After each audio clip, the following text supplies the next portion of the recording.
خۆشەویستەکانم دیاردەیەکی زۆر سیر ئەبینم یعنی ناشرینە دیاردەکە بەڕاستی ئەویش ئەوەیە تەدەخۆڵکردنی ژیانی خەڵک و ئیحراجکردنیان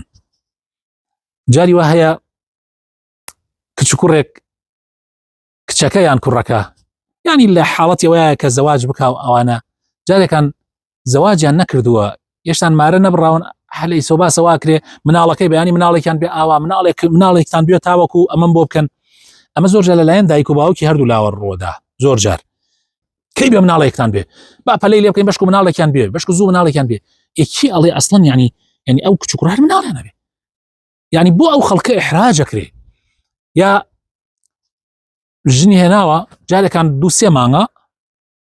پێگاوە هیچتان نەبووە مناڵتان نەبووە هەتا ڕۆژێکیان یەکێک من لەگەڵ برادێکا بووم تقریبا 6 مانگە بوو ژنی هێنابوو برادێک گەیشت پێ وتی ها چیتان کردە مناڵوشتان نەبووە وتی بۆ کرێوشکین یعنی جارێکان ئێوە بۆ ئەمەندە ئیحراجمانەکەن یعنی بۆ ئەوەندە ئیحراجمانەکەن یعنی جاری وایە ئەو خەڵکە تەدەخولی شتیوا ئەکات بەڕاستی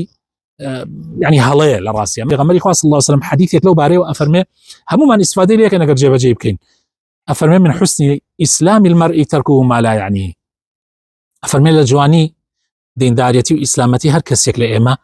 ئەوەیە کە لە شتێکا تەدەخول نەکەین کە پەیوەندی بە ئێمەوە نییە یعنی کچ و کوڕێک مناڵیان ئەبێ مناڵیان نابێ پەیوەندی بە تۆ نییە ئەگەر مناڵیان بوو ئینشاء الله تۆ بینیت و زانیت هەدیەکیان بۆ بێنە و دوعایەکی خێریان بۆ بکەو ئێتە پێویست ناکە تەدەخول زۆر لە ژیانیان بکەی بەڕاستی ئەوە زۆر قورسە هەتا مامۆسایەکی ئاینی ئەناسم نزیکەی 25 ساڵە مناڵیان نابێ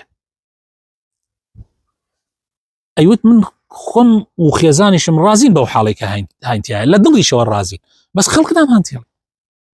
خەڵک نامان تێڵێ تەدەخولی ژیانمانەکەن یعنی مامۆسا ژنێ بتر بۆ نایانی مامۆسا تاکو تەمەن ماو گەنجی با مناڵێکتان ببێ ئەم تەدەخولکردانە خراپە بەڕاستی ژیانی خەڵک تێکەدا هیوادارم ئێمەی موسڵمان خۆمانی لێ بپارێزین